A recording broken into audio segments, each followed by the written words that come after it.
make sure that we properly guide these people in terms of the expenditure. Thank you. Senator Bikule Amosu.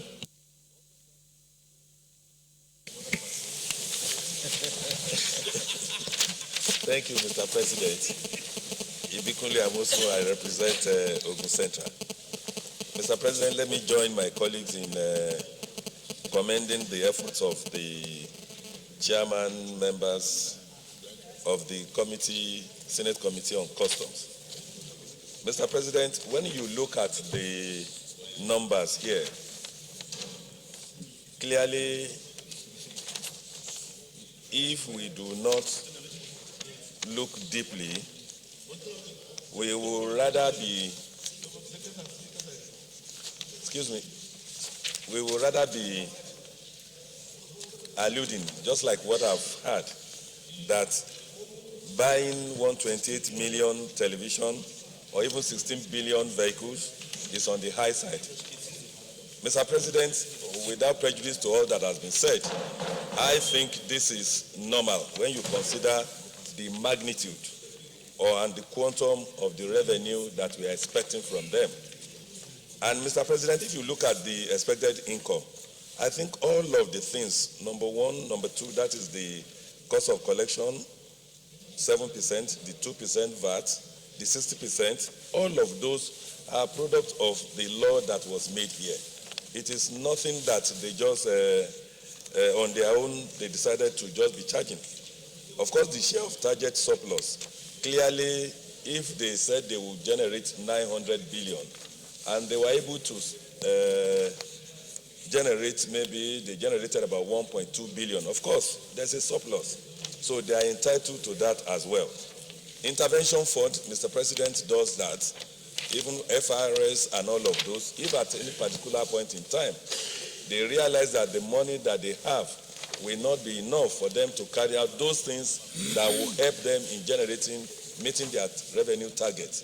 Of course, Mr. President at any time can come in and give them that special intervention fund, President. So for me, I don't see anything wrong in all of this, their expected income.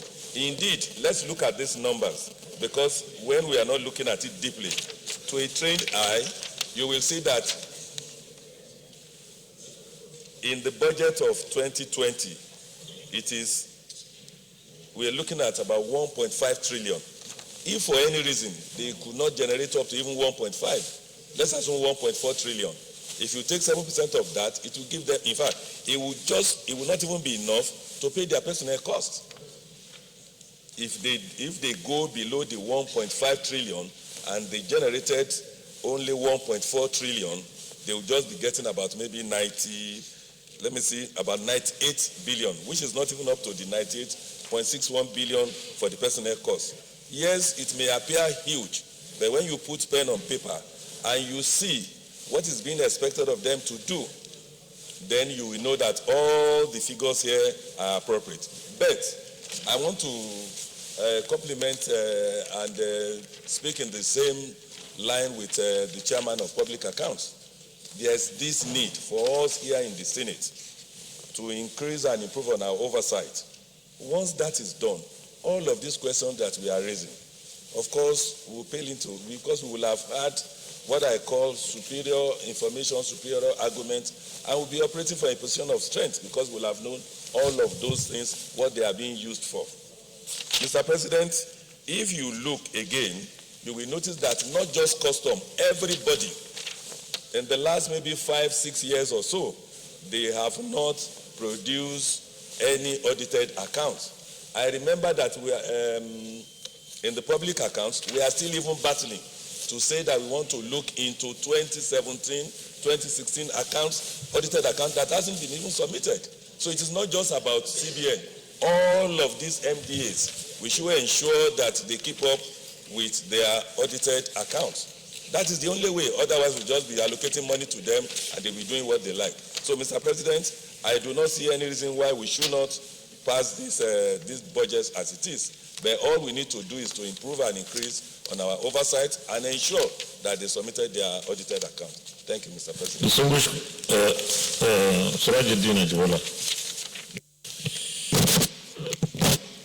Thank you, Mr. President, distinguished colleague, and Dr. Surajuddin Ajibola Bashiru from Osun Central Senatorial District. With respect, I've been looking two issues. One, the targets that are always being said to be surpassed by the customs and excise. Who sets that target? In my little experience in the corporate world, targets should be benchmarked against previous performance.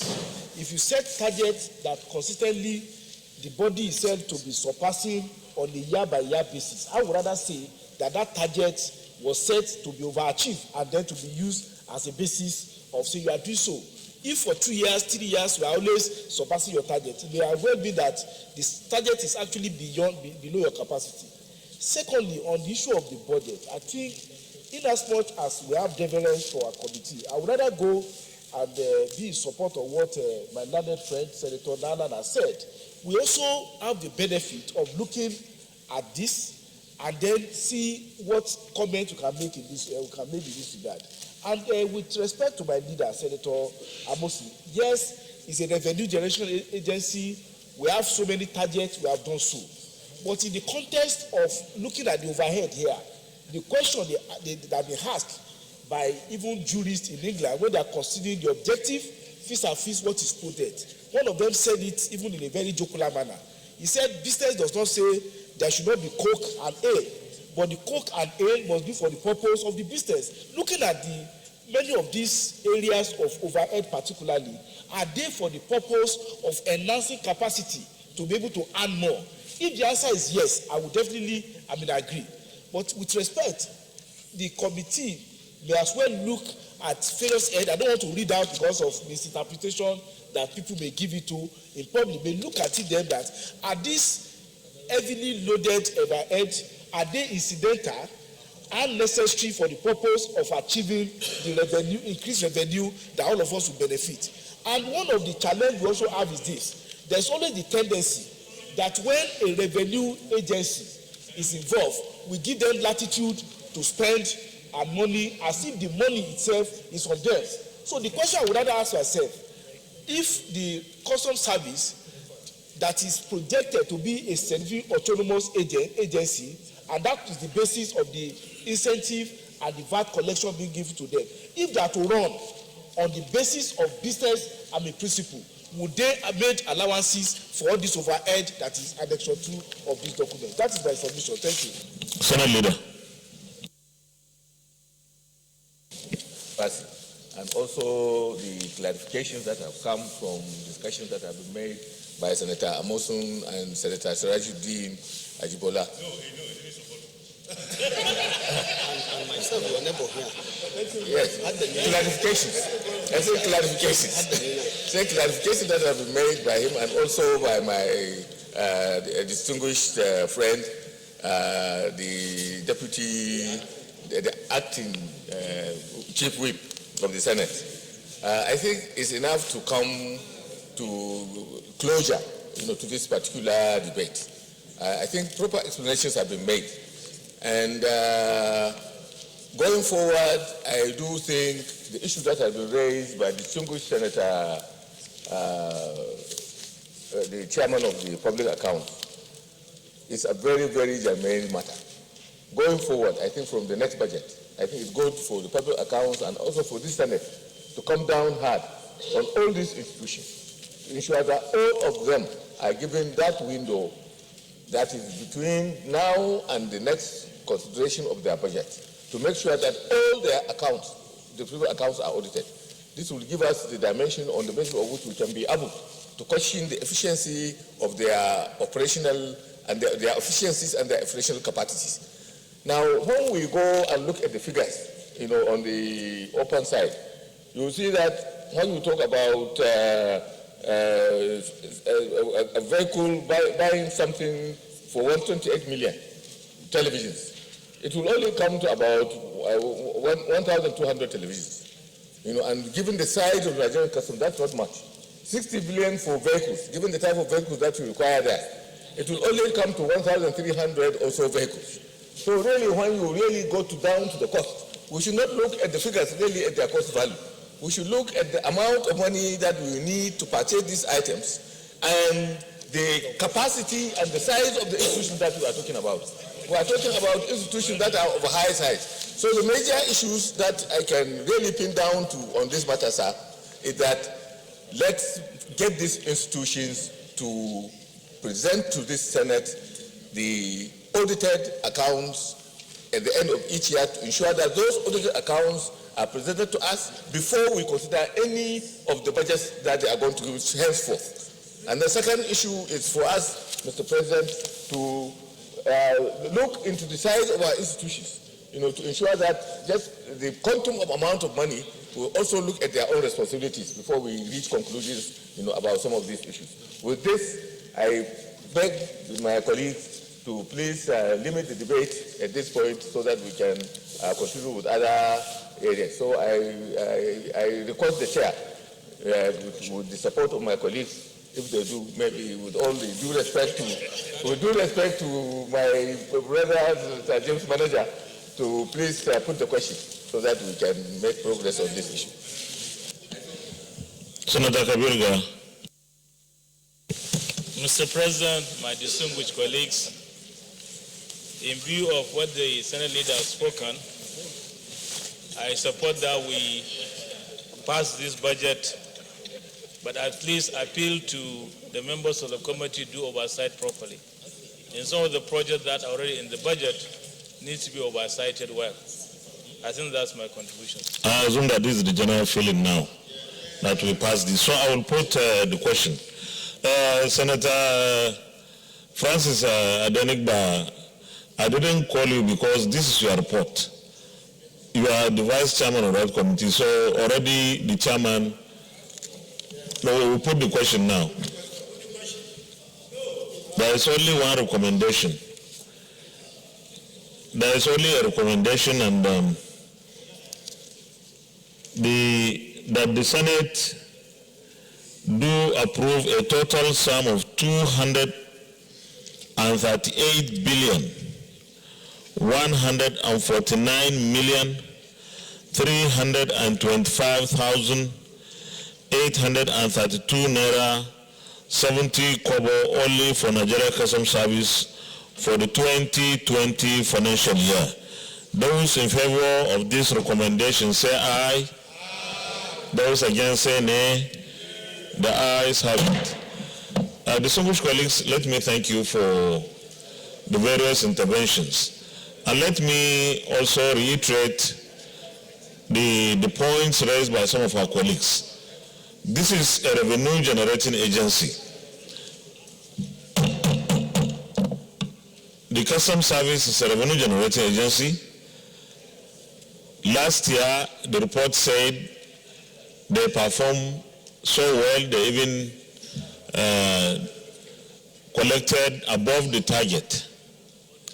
This is what we want. So if there is anything we will be doing is to encourage our revenue generating agencies to perform. We should be giving them incentives even where there is none, actually, so that we're able to get more and more resources. And I believe that from those of our colleagues who had served in the customs, I think we know that there is improvement in the customs service today. So I think what is crucial, like the Senate leader said, is for us to be up to date and prompt with our oversight. All those expenditures that are expected to be done, we should be able to understand how they are done and when they are done. The second aspect is the audited accounts. It is a sad commentary that the agencies of government have not been submitting their audited accounts. This is unacceptable. And I think we need to take drastic action here. This is a new dawn. We have passed this budget this year last year. The operation or implementation of budget has started. We expect every MDA to present their audited accounts before the end of the year, especially towards the end of December, or at least the first quarter of next year, because if it should include all the 12 calendar months. If any agency refuses or fails without any cogent reason, we have every reason to take a drastic action when it comes to appropriation. Because not to account for what you are giving in the previous year is to say that you are not prepared to take a new budget. So I'm advising the MDS, especially those that are not up to date with their audited accounts, to do so. Because we could decide as a National Assembly to take punitive measures against agencies of government that are not up to date with their audited accounts. With that, I want to thank all of us for the interventions. Leader of the Senate. Right. Thank you, Mr. President. The second order of the day is the second reading of Nuclear Safety and Radiation Protection Act, Repeal and Reenactment Bill 2020. Mr. President, my highly respected colleagues, the presenter of the second reading of this bill by way of my deputy, the deputy majority leader, has asked that this particular event be stepped down to another legislative day. I move that with the consent of the presenter, this item on the agenda be moved to another legislative day. I so. Minority Leader.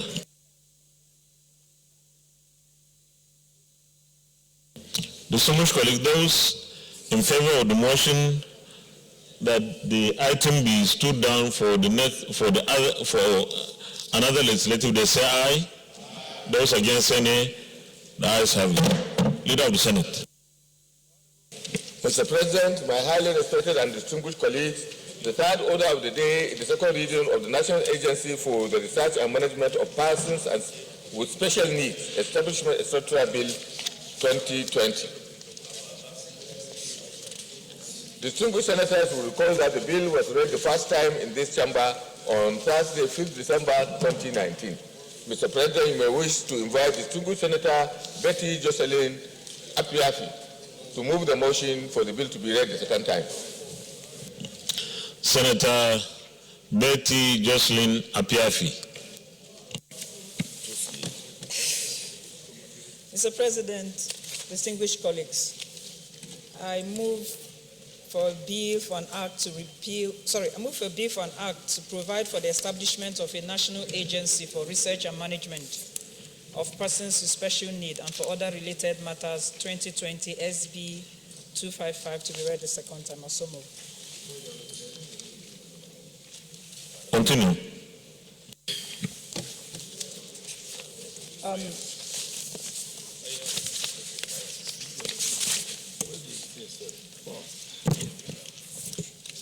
Mr. President, as we mark the World Cancer Day today and continue to encourage research to find cure for this scourge, I feel honored to present to this Red Chamber a bill to also encourage research in some of the ailments that has bedeviled our society.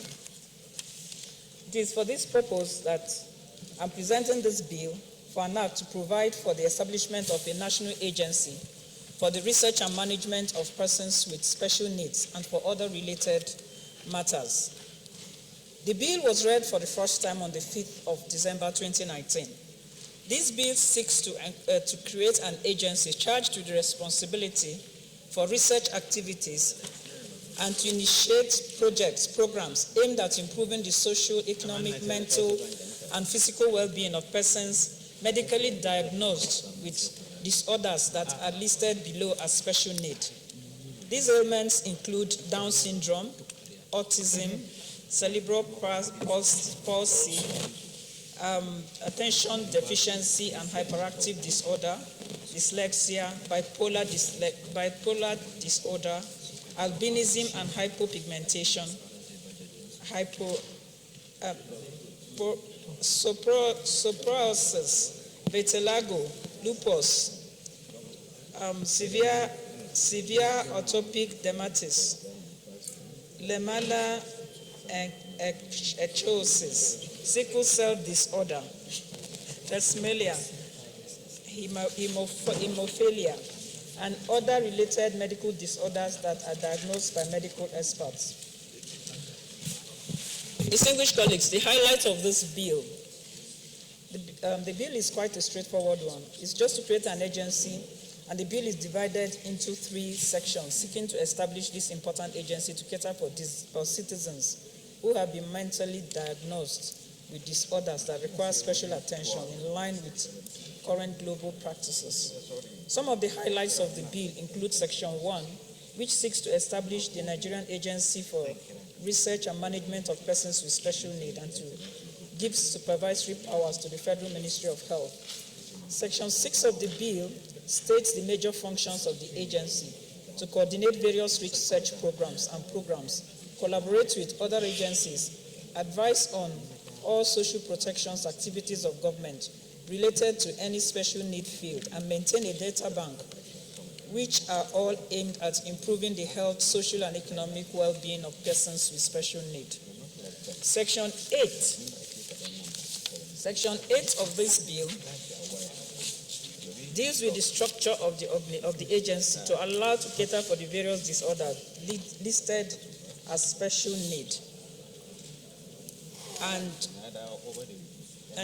the agency is divided into 2 directorates with 4 departments. We have the Department of Neurological Deficient Disorder.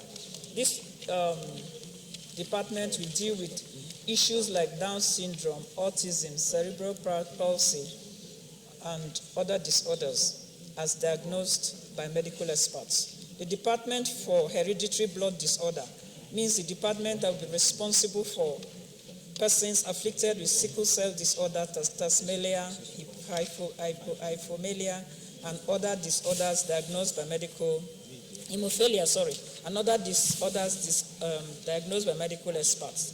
Department for Albinism and other related disorder will deal with people affected by albinism and other related medical disorders as diagnosed by medical experts. And the Department for Non-Communicable Chronic Disease, Chronic Skin Disorder will deal with persons affected by vitiligo, lupus, severe atopic dermatitis, and lamella echosis, and other disorders that are diagnosed by medical experts.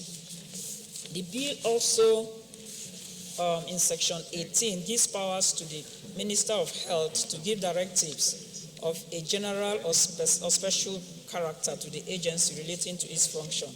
The bill is also scheduled to. The bill also has schedules with supplementary provisions relating to the Governing Council established under this bill. Distinguished colleagues, this bill is a crucial step towards addressing the plight and hardship of citizens with special need in Nigeria, and I hope that you support this bill. I so move. Senator Biodun Olujimi. Thank you very much, Mr. President, distinguished colleagues. Let me thank the mover of this bill, Senator Apiafi. And I stand, Mr. President, to second this bill. My name is Biodun Olujimi. I represent Ekiti South. Mr. President, this is one of the main issues in Nigeria. What is happening now is that people with special needs are lumped up with others medically, and that does not bring out the special reasons for which they should be treated and the special way they should be handled. I believe that this bill will lay to rest the agitation of people who have these special needs, especially that of sickle cell anemia, and of course autism and dyslexia. Most of them need special attention, and they are not given that special attention within medical arrangements. But with this bill, and I believe this bill will eventually be passed into law, it would at least cast in concrete all these small things that is being done by various medical institutions. Mr. President, the only issue I have with it is funding, because most of our agencies are not properly funded. And with an agency such as this, the agency must be properly funded for us to be able to get real value from what it has set out to do. As it is, this is the best way by which we can help all our people, especially those ones listed here. Mr. President, I second the motion. Thank you very much. Contributions. Distinguished Senator Geshan Bassi. Thank you, Mr. President. Geshan Bassi, Cross River South. Mr. President, let me congratulate the mover of this bill, Senator Betty Apiape. And I want to believe that this, as Senator Olujimi has said, there is a need for these types of agencies to cast a proper searchlight on the way in which we handle some of these special needs cases. I also noticed that it's a bill that will, an agency that will encourage research. And I suppose that the research will be into cures and possible new methods of handling those that suffer from these diseases. Mr. President, I think that this is in line with the international best practices. This is what obtains in other climes. And so Nigeria should not be different. We should continue to do things in line with international best practices. And so I want to lend my voice to this bill and support my colleague in appealing for this to be passed into law, or go to public hearing and eventually passed into law. And this agency, I want to wholeheartedly support the creation of this agency. Thank you, Mr. President. Thank you very much, distinguished colleagues, for the interventions. I will put the question now. Those in favor that this bill be now read a second time, say aye. Those against, say nay. The ayes have it. Clerk of the Senate. Mr. President, distinguished senators, a bill for an act to provide for the establishment of a national agency for research and management of persons with special needs and for other related matters, 2020, second reading. A bill for an act to provide for the establishment of a national agency for research and management of persons with special needs and for other related matters, 2020, second reading taken. The bill is referred to the Committee on Sports and Social Development and report back within 4 weeks. Leader of the Senate. Mr. President, my highly respected colleagues, having seen the very small number of senators who are so far here, and there is an inauguration of the Security Committee that will be coming up very soon, I would like to move that we suspend the other items on the order paper to another legislative day. I so move, Mr. President.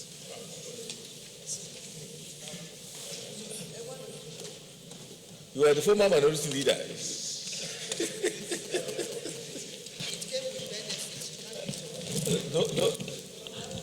Minority Leader. Mr. President, I rise to second the motion ably moved by our leader. I say second. Those in favor that we stand down the remaining items on the other paper to another legislative, they say aye. Those against say nay. The ayes have it. Leader of the Senate. President, having come to the conclusion of matters that are before the respectable and distinguished Senate, I move that this Senate adjourns to tomorrow, the 5th of February 2020. I so move.